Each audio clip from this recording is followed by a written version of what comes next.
러시아 군인 전체 부대와 우크라이나 로봇 한 대가 싸운다면 대부분은 러시아 군인들이 이길 거라고 예상할 겁니다.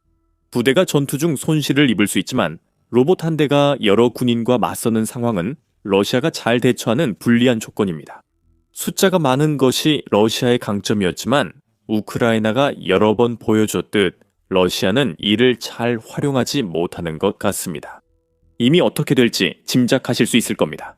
러시아 부대는 승리하지 못했고 우크라이나의 로봇이 그 부대를 완전히 쓸어버려서 막대한 피해를 입혔습니다. 이는 블라디미르 푸틴에게 굴욕을 주고 우크라이나의 지상 로봇 기술 발전을 보여줄 것입니다. 1월 7일 유나이티드 24 미디어는 우크라이나 제3군단의 NC-13 로봇 타격 중대 코드네임 알파벳이 수행한 놀라운 작전에 대해 보도했습니다. 이 작전에서 타격 중대는 대전차 지뢰를 실은 로봇 한 대를 러시아 진지로 보냈습니다. 지뢰 폭발로 참호의 러시아 병사 대부분이 사망하는 등 결과는 매우 폭발적이었습니다. 이후 우크라이나는 보병을 보내 진지만 점령하면 됐습니다. 러시아는 드론의 폭발물 탑재를 전혀 예상하지 못했습니다. 러시아는 이제 최전선에서 새로운 문제에 직면했음을 알게 됐습니다. 제3군단은 자신들이 한 일을 설명하기 위해 텔레그램을 통해 작전이 어떻게 시작되고 실행되었는지 기록한 영상을 함께 공유했습니다. 이것은 제3군단 전투원들의 성공적인 작전 영상입니다. 그 결과 적 부대가 경멸되었고 우리 보병이 해방된 지역을 점령했다고 군단 측은 밝혔습니다. 군단은 영상 소개와 함께 말을 덧붙였습니다. 어려운 지형과 적 FPV의 공격 시도에도 불구하고 전문 GRC 운용자들은 20km를 이동해 점령군이 있는 은신처에 직접 12개의 지뢰를 전달했습니다. GRC는 우크라이나어로 무인 지상 차량을 뜻하는 지상 로봇 복합체 약자입니다. 여기서 말하는 것은 우크라이나가 지상 로봇의 큰 문제를 해결했다는 점입니다. 이 로봇은 20km, 즉 약 124마일의 험난한 지형을 주행했을 뿐만 아니라 무거운 대전차 지뢰 12개를 실은 채로 그 일을 해냈습니다. 이것이 로봇의 은밀한 능력에 대해 더 많은 것을 말해주는지 아니면 러시아가 꽤 큰 지상 로봇이 다가오는 것을 전혀 알아차리지 못했다는 것을 의미하는지는 알 수 없습니다. 그건 중요하지 않습니다. 우크라이나는 이제 전장에서 러시아군을 지켜보기보다는 숨는 적을 겨냥한 새로운 전략을 갖게 되었음을 보여줍니다. 프라우드에 공유된 이 영상은 제3군단 메시지와 함께 공개됐으며 ACDC의 선더스트럭에 맞춘 박진감 넘치는 장면을 담고 있습니다. 이 영상은 우크라이나 지상 로봇이 목표에 도달해 폭발하는 장면으로 시작합니다. 그 다음에는 NC-13 로봇 타격 중대의 대원들로 추정되는 이들이 공격에 사용된 대전차 지뢰를 준비하고 로봇을 위치에 배치하는 모습을 볼 수 있습니다. 또한 이 부대가 로봇을 어떻게 운용하는지에 대한 통찰도 얻을 수 있습니다. 영상에서는 은폐된 장소에 설치된 완전한 컴퓨터 기지 장비가 등장하며 드론 조종사들이 이 장비를 이용해 로봇을 러시아 진지로 조종하는 모습을 보여줍니다. 영상에는 지상 로봇 자체의 시점에서 촬영된 장면과 정찰 드론으로 추정되는 기기가 포착한 타격의 공중 시점도 함께 담겨 있습니다. 드론이 비디오 게임 컨트롤러처럼 보이는 장치로 조종되는 점이 흥미롭습니다. 우크라이나는 가장 첨단 기술을 적용한 로봇들조차도 조종하기 매우 쉽게 만들었습니다. 콜 오브 듀티 플레이어라면 컨트롤러를 잡는 즉시 무엇을 해야 할지 알 수 있습니다. 이번 공격에서 가장 흥미로운 점은 우크라이나 지상 로봇이 전달한 무기입니다. 대전차 지뢰, 특히 유나이티드 24 미디어가 로봇에 실었다고 밝힌 TM 지뢰는 가장 자연스러운 무기로 보이지 않습니다. 결국 이름에서 힌트를 얻을 수 있습니다. 이 지뢰들은 우크라이나가 러시아 탱크가 지나갈 것으로 예상되는 지역에 매설하도록 설계된 것이지 우크라이나의 분노로부터 안전하다고 믿는 참호 속 러시아 병사들의 문 앞까지 배달하도록 만들어진 것은 아닙니다. 이것이 우크라이나의 천재성입니다. 항상 예기치 않은 방법을 찾아냅니다. 우크라이나는 다시 한번 손쉽게 구할 수 있는 무기를 러시아 병사들이 전혀 예상하지 못한 방식으로 파괴할 수 있는 무기로 바꾸는 방법을 찾아냈습니다. 우크라이나가 대전차 지뢰를 쓰는 건 놀랍지 않을 수 있습니다. 1월 7일 포브스 기고가 비크람 미탈은 TM-62 대전차 지뢰에 대해 썼습니다. 이 지뢰 변형 중 하나가 NC-13 로봇 타격 부대가 사용한 것으로 보이며 우크라이나의 다목적 무기로 활용되고 있습니다. 이 지뢰는 1960년대 초 소련에서 실전 배치되어 세계적으로 널리 쓰이는 대전차 지뢰입니다. 이 사실만으로도 우크라이나가 이 특정 지뢰를 상당히 많이 보유하고 있을 가능성이 높다는 것을 시사하므로 이는 우크라이나에게 좋은 소식일 것입니다. 초록색이고 지름은 32cm, 12.5인치입니다. TM62는 75kg, 즉 약 165파운드의 고성능 폭약이 들어 있습니다. 이것이 우크라이나의 지상 로봇이 운반한 지뢰라고 가정하면 12개 정도입니다. 즉 NC 13 로보틱 스트라이크 컴퍼니의 공격에는 약 90kg 200파운드의 폭약이 사용됐습니다. 우크라이나는 이제 TM62의 자체 버전을 제작하고 있는데 이를 TM2025라고 명명했습니다. 겉보기에는 이전 소련제 지뢰와 비슷하지만 이번 버전은 흥미로운 변화가 있습니다. 예를 들어 일부 부품은 SMD 프린터로 제작돼 우크라이나가 지뢰를 저렴하고 신속하게 생산 배치할 수 있습니다.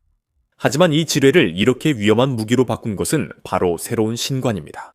새로운 전기기계식 신관 외에도 우크라이나의 TM2025에는 원격 폭발을 가능하게 하는 보조 신관이 들어있습니다. 미탈은 개조된 TM 지뢰가 지상 로봇에 실려 러시아 진지로 옮겨질 때 매우 유용하다고 말합니다.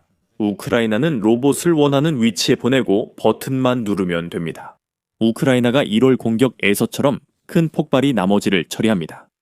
미탈은 우크라이나가 드론에서 TM60이나 TM2025 지뢰를 투하하거나 세첼 차지로 사용했다고 말합니다.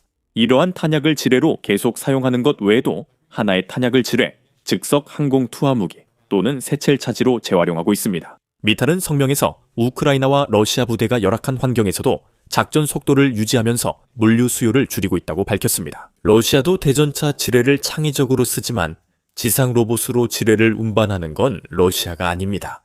그것은 모두 우크라이나의 일이며 이번 최근 공격은 우크라이나가 얼마나 적응력이 뛰어난지 그리고 대전차 지뢰처럼 겉보기에는 단순한 무기가 올바른 사람의 손에 들어갔을 때 얼마나 다양하게 활용될 수 있는지를 보여줍니다. 참고로 우크라이나의 창의적 지뢰 활용은 새롭지 않습니다. 2025년 5월에 저희는 우크라이나가 러시아의 오토바이 부대 병력을 제거할 수 있는 놀라운 지뢰 활용법을 알아냈다는 내용을 공개하는 영상을 올린 적이 있습니다. 그 방법에 대해 더 알고 싶으시다면 저희 영상을 확인해 보세요. 우크라이나의 새로운 지상 로봇 지뢰 투하 전술과 관련해 제3군단은 이번 공격이 대러시아 전쟁의 미래에 어떤 의미가 있는지 명확히 설명합니다. 제3군단은 병사들의 행동을 전쟁의 새로운 현실로 설명합니다. 그리고 이 새로운 현실은 푸틴의 침공이 없었다면 등장하지 않았을 지상 로봇들이 한 번의 공격으로 러시아 부대를 파괴하고 있다는 점입니다. 이것은 러시아가 전혀 예상하지 못했던 새로운 현실입니다. 결국 우크라이나는 최근까지도 지상 로봇을 전혀 다른 목적으로 사용해왔습니다. 2025년 11월 BBC는 파크로브스크 지역에서 우크라이나의 지상 로봇 사용을 보도했습니다. NC 13 로봇 타격 부대는 1월의 죽음과는 거리가 멀었습니다. 이 지상 로봇들은 도네츠크의 도시에서 러시아 공격에 갇힐 뻔한 우크라이나 군인들에게 생명의 끈이 되고 있었습니다.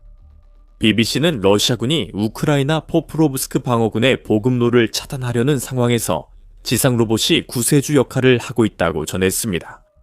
이 로봇 덕분에 병사가 위험하게 보급품을 운반하지 않아도 되어 러시아 드론에 노출될 위험이 줄어듭니다. 대신 무인 지상 차량 Unmanned Ground Vehicle 이라고도 불리는 지상 로봇들은 인명피해 없이 동일한 운송 작업을 수행할 수 있습니다. 이 로봇은 자전거 도로에 들어갈 만큼 작고 미니 탱크처럼 생겼습니다. BBC는 보크롭스크에서 운용 중인 지상 로봇을 보도했습니다. UGV는 발견하기 어렵습니다. 공중 드론보다 전파 방해가 더 힘들고 가장 중요한 것은 병사들이 더 안전한 위치에서 원격으로 조종할 수 있다는 점입니다. 영국 방송 공사 기사 발행 시점에는 우크라이나 포프로브스크 전선 부대에 필요한 모든 보급품의 90%가 지상 로봇을 통해 전달되고 있었습니다. 이런 물류 용도는 지상 드론에 분명합니다.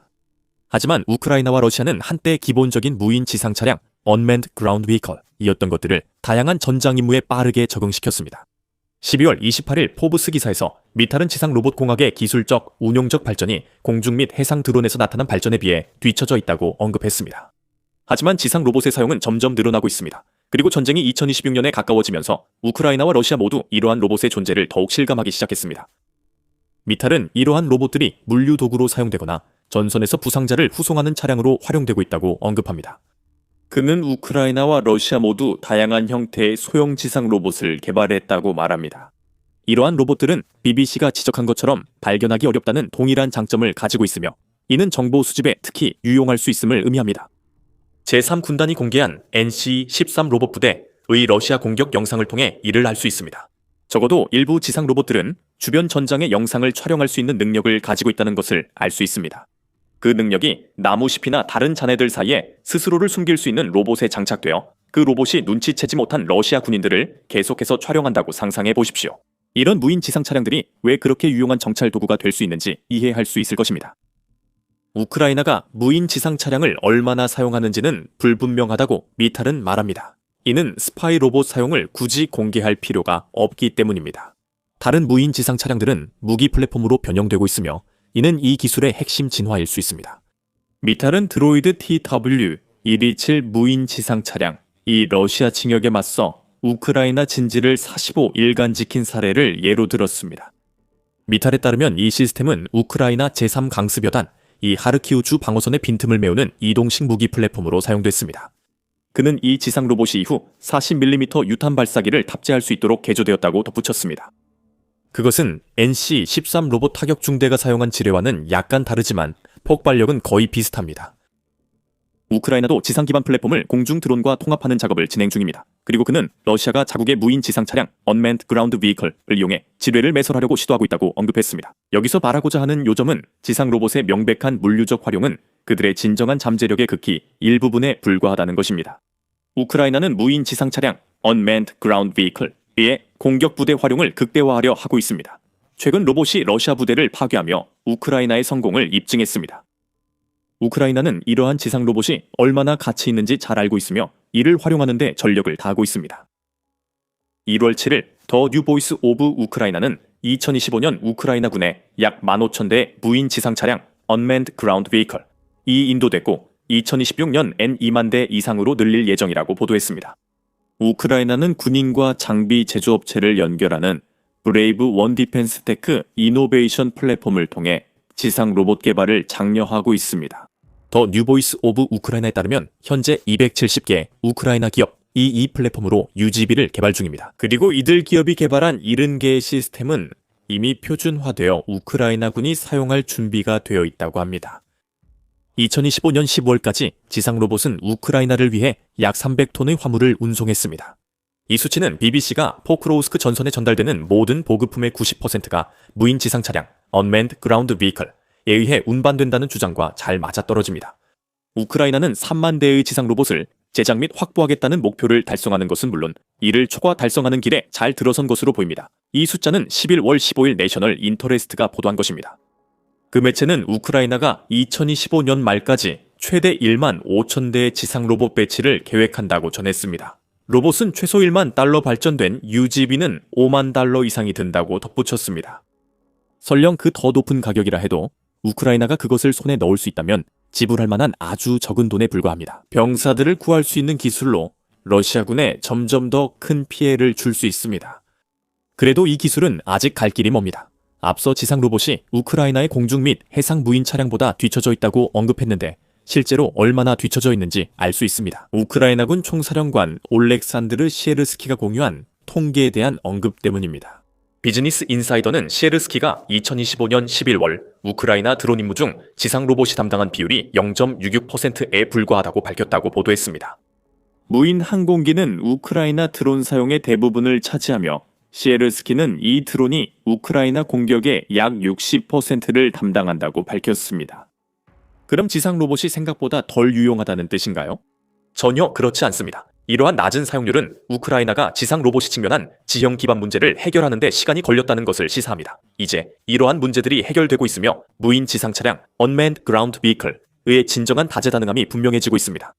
우크라이나는 로봇이 참여하는 임무를 더 늘릴 전망입니다. 0066은 쓸모없는 기술을 의미하는 것이 아니라 우크라이나의 발전 중인 Unmanned Ground Vehicle 분야에 얼마나 많은 성장 가능성이 있는지를 보여주는 숫자입니다. 이로 인해 러시아는 우려해야 합니다. 이 로봇이 12개의 지뢰로 러시아 부대를 파괴한 뒤 유용성을 넘어 위협이 되고 있습니다. 우크라이나가 자체적으로 개발한 최신 UGV에 대해 기대하는 또 다른 이유가 있습니다. 우크라이나는 인력 부족 문제가 점점 심각해지고 있는데 UGV가 이 문제를 해결할 수 있을지도 모릅니다. 우크라이나 인력 문제는 러시아가 더 많은 병력을 투입할 수 있다는 점에 있습니다. 러시아는 두 나라 중 더 크고 군사력도 더 강합니다. 지난 9월 RBC 우크라이나는 시에르스키 발언을 보도했습니다. 러시아는 많은 분쟁 지역에서 3대 1의 병력 우위를 가지고 있으며 일부 지역에서는 그 우위가 6대 1까지 올라갈 수 있습니다. 지상 로봇은 필요한 양만큼 충분히 생산되지 않습니다. 이 로봇들은 인간 대신 투입되어 우크라이나에 새로운 선택지를 제공하고 러시아와의 전투에서 병사들의 희생을 줄이는 효과가 있습니다. 우크라이나의 인력 문제의 또 다른 측면은 새로운 병사를 모집하는 것이 점점 더 어려워지고 있다는 점에 있습니다. 거의 내년에 걸친 잔혹하고 소모적인 전쟁 이후에 말이죠. 우크라이나 특수부대 전 저격수 팀장 콘스탄틴 프르진스키 등 일부는 우크라이나 신병 중 전선에 도달하는 인원이 매우 적다고 주장합니다. 뉴스 매체 밀리터리 어페어스는 11월에 프르진스키가 한 발언을 보도했는데 이 전 저격수 팀장은 2025년 말에 징집된 3만 명 중 2만 명이 넘는 우크라이나 병사들이 자발적으로 부대를 떠났고 약 9천 명만이 여전히 싸우고 있다고 주장했습니다. 그 결과 여단들은 서류상으로는 인원이 모두 충원된 것처럼 보이지만 실제로는 많은 인원이 부재하다고 이 매체는 보도했습니다. 이어서 무서운 결론을 덧붙였습니다.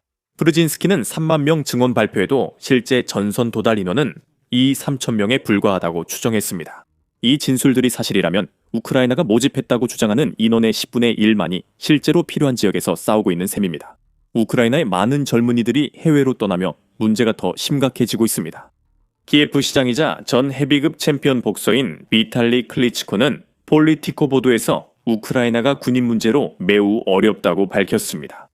키예프 시장은 과거 18세 청년들이 군 복무를 했지만 아직 어리다고 했고 현재는 우크라이나에서 25세부터 동원이 가능하다고 언급했습니다.